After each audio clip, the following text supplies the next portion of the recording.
Assalamualaikum warahmatullahi wabarakatuh. Hai teman-teman, jumpa lagi sama aku Mazia di video kali ini. Ingin bercerita lagi. Tapi sebelum itu, kalian jangan lupa subscribe, like, dan share channel aku ya. Dari ini aku pengen cerita tentang Sa'id bin Zaid di medan perang. Jadi aku hari ini masih cerita tentang Sa'id bin Zaid. Kucing ya. Sa'id sering ikut berperang bersama kaum muslimin. Dia juga mengikuti perang menghadapi kaum musyrikin di negeri Persia. Pertempuran antara pasukan muslim dengan pasukan Persia dinamakan perang Qadisiyah. Sebelumnya Sa'id ikut perang Yarmouk. Setelah menang dalam pertempuran itu, mereka datang ke Qadisiyah. Qadisiyah adalah nama sebuah tempat sebelah timur.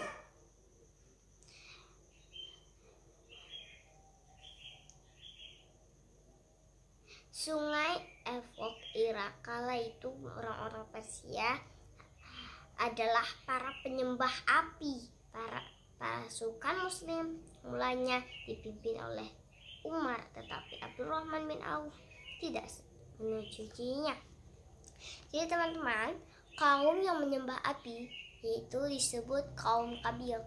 Nah, kaum Qabil itu adalah namanya, ayah mereka itu namanya Qabil ya, anaknya Nabi Adam. Nah, sehabis Habil wafat, ada gagak yang berantem sama kayak Qabil dan Habil ya. Terus gagak yang satu lagi itu menang dan menggunakan paruhnya untuk membuat kuburan, lalu memasukkan kawannya itu ke dalam kuburannya tersebut.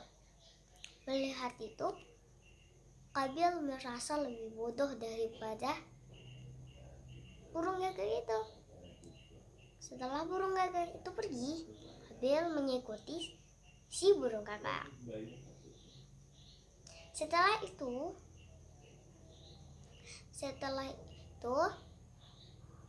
karena iman Qabil sangat lemah, dia sangat mudah dipengaruhi oleh setan. Jadi dia sekarang sudah tidak lagi beriman kepada Allah. Dia menyembah api, suka mencuri, menzalimi, dia suka mabuk-mabukan, dan masih banyak lagi perbuatan kejinya. Lanjutnya teman-teman, aku takut jika Umar meninggal di medan perang, kaum muslimin akan melemah, ujar Abdurrahman bin Auf. Jadi teman-teman, Abdurrahman bin Auf, ada beberapa sahabat yang masuk Islam itu diganti namanya. Nah, kalau ini namanya Abu Ubaidah bin Al-Jarrah, namanya Amir.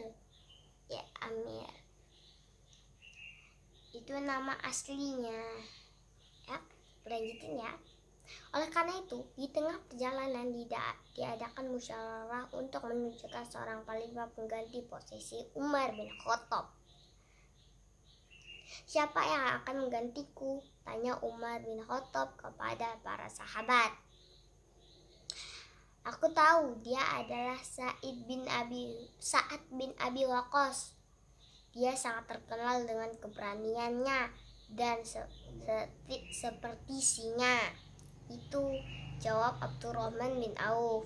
Umar menyetujuinya usul Abdurrahman bin Auf. Umar tahu bahwa saat memang pemberani, kepemimpinan pun diberikan kepada Sa'ad bin Abi Waqqas. Sedangkan Umar bin Khattab kembali ke Madinah.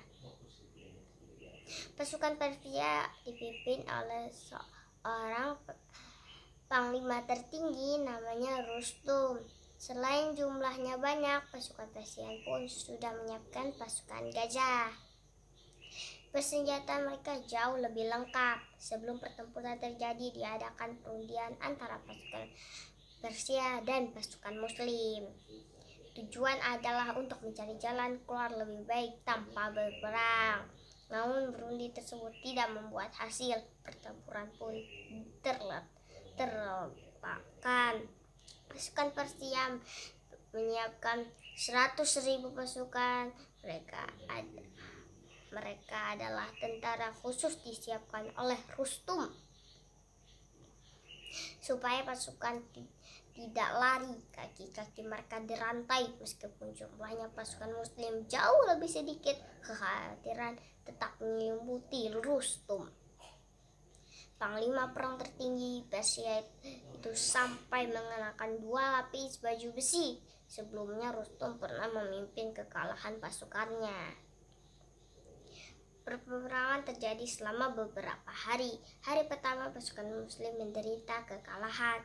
Pasukan Persia dan pasukan gajahnya berhasil mencerai-berai pasukan muslim. Banyak pasukan muslim yang gugur sebagai syuhada. Hal yang sama pun terjadi pada hari berikutnya. Pada hari ketiga datanglah bala bantuan pasukan muslim dari Syria, termasuk Sa'id bin Abi Waqqas, termasuk Sa'id bin Zaid ya teman-teman. Muslim di sana pada hari ketiga pasukan muslim menggunakan taktik cerdik, yaitu mendandani kuda-kuda mereka dengan dandanan yang menyeramkan.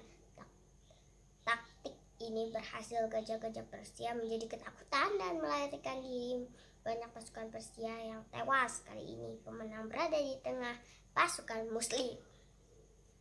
Pada pertempur hari ke-6 datanglah pertolongan dari Allah. Allah mendatangi badai pasir yang berembus kencang ke arah pasukan musuh sehingga membuatnya tercerai-berai. Lihat pasukan musuh mulai melemah, pasukan muslim langsung menyerang balik. Dalam serangan pun selesai dengan kemenangan yang berada dalam muslim. Sa'id memiliki cita-cita yang mulia, yakin mati syahid pada perang. Untuk ikut, dia rajin mengikuti peperangan, pertempuran. Penting yang dia ikuti adalah perang Yarmuk. Perang Yarmuk adalah perang melawan kekuasaan Romawi pada 15 Hijriah. Jumlah pasukan muslim kali itu masih sedikit.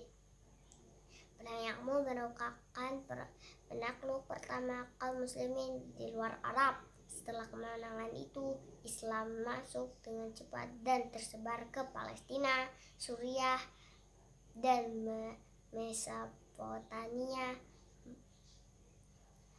Mayoritas penduduk di ketiga negeri tersebut menganut agama Kristen atau agama Nasrani.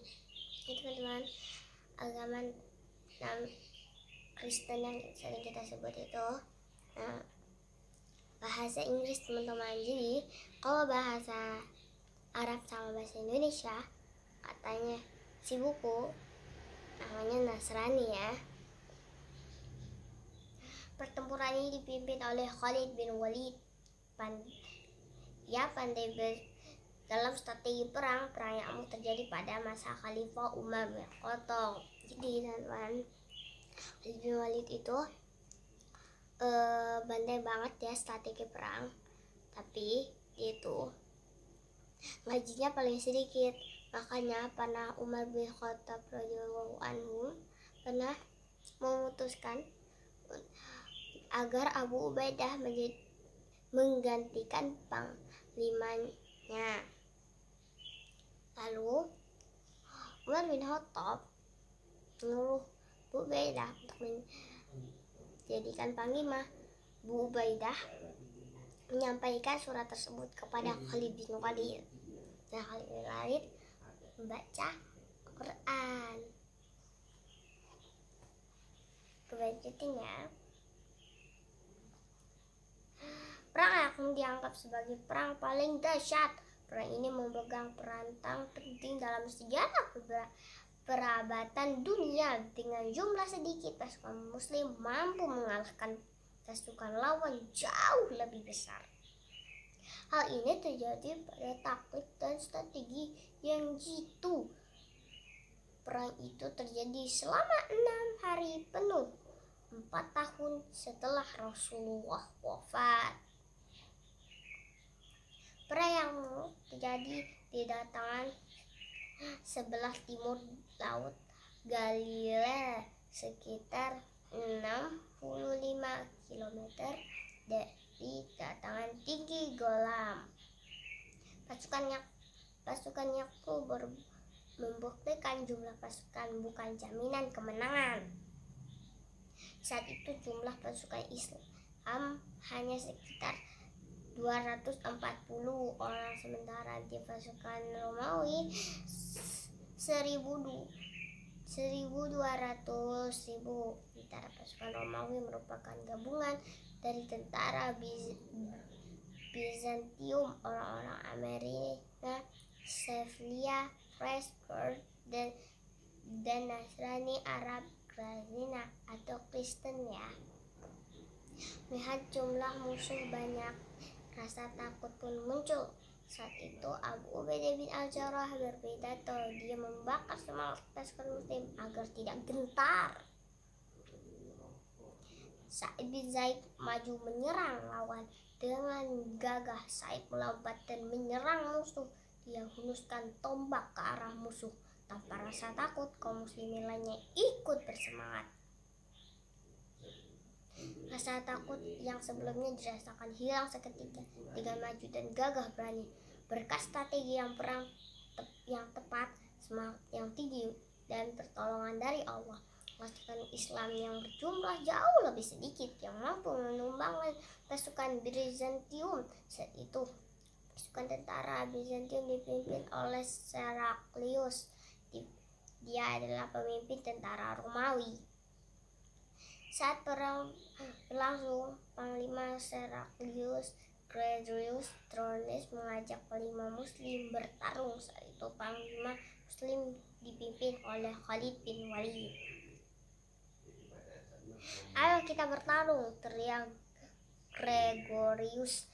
"Aku terima tantanganmu," kata Khalid bin Walid.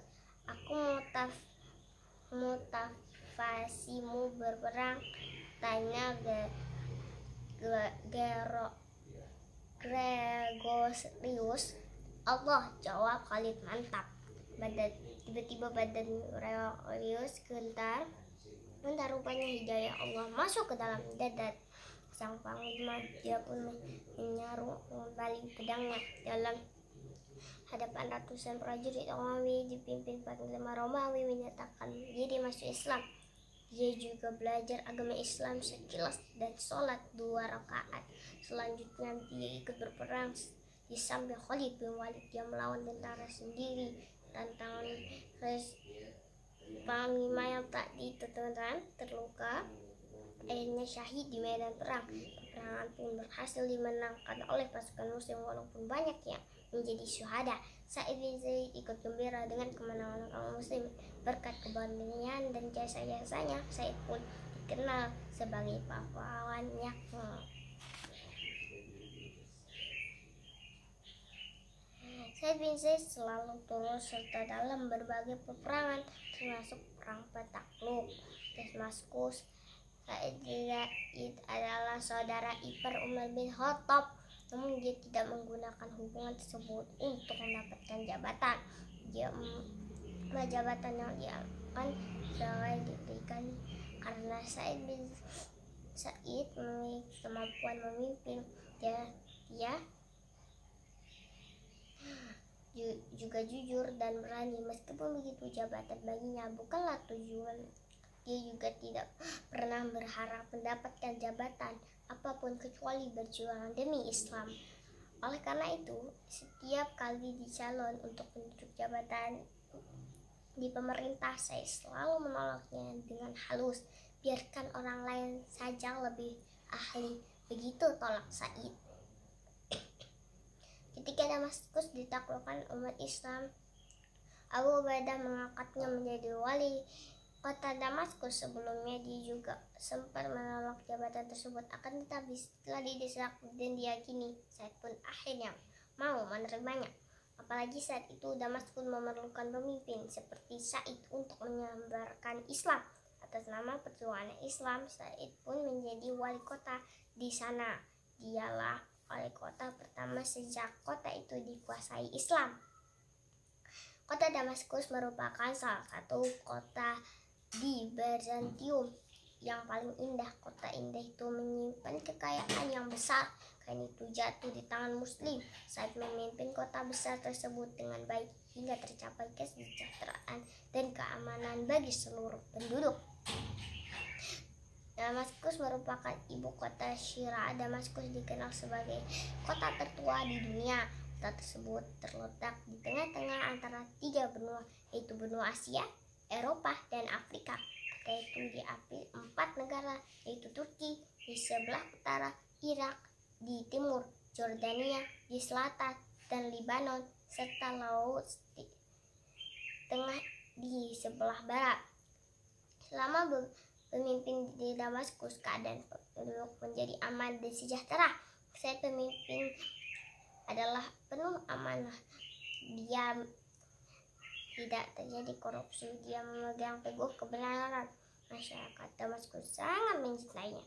Tahun-tahun lamanya Said memimpin Damaskus, kota terkenal keindahan itu berada di dalam keadaan sejak di bawah kepemimpinan Said. Setelah sekian lama, akhirnya pemimpin Said digantikan oleh Umayyah. Sekian lama berada di negeri indah yang permai ternyata tidak membuat hati Said bahagia.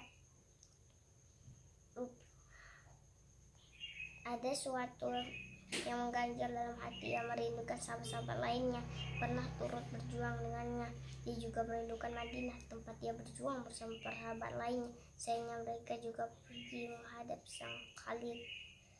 Sementara itu umat para sahabat lain Muslim yang tinggal di Damaskus hidup dalam kesenangan, seolah mereka lupa akan perjuangan sebelumnya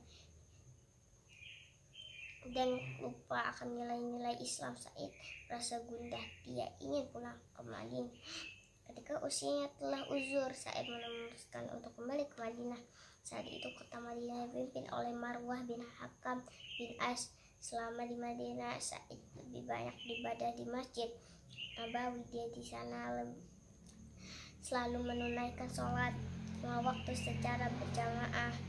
Dia memayangkan masa sifatnya baik hati, ramah, tegas, jujur, dan adil sangat terkesan di hati masyarakat Madinah. Said pun merasa tenang berada di Madinah hingga dia menghabiskan sisa umurnya di sana. Oke teman-teman, hari ini aku udah selesai bercerita. Seru banget ya ceritanya. Kalian bisa meneladani dari ceritaku. Oke, sekian aja dari ceritaku. Assalamualaikum warahmatullahi wabarakatuh. Oh iya, bagi yang belum subscribe, tolong subscribe, like, dan share di channel aku ya. Dan tolong bagikan channel aku bagi yang belum tahu. Dah.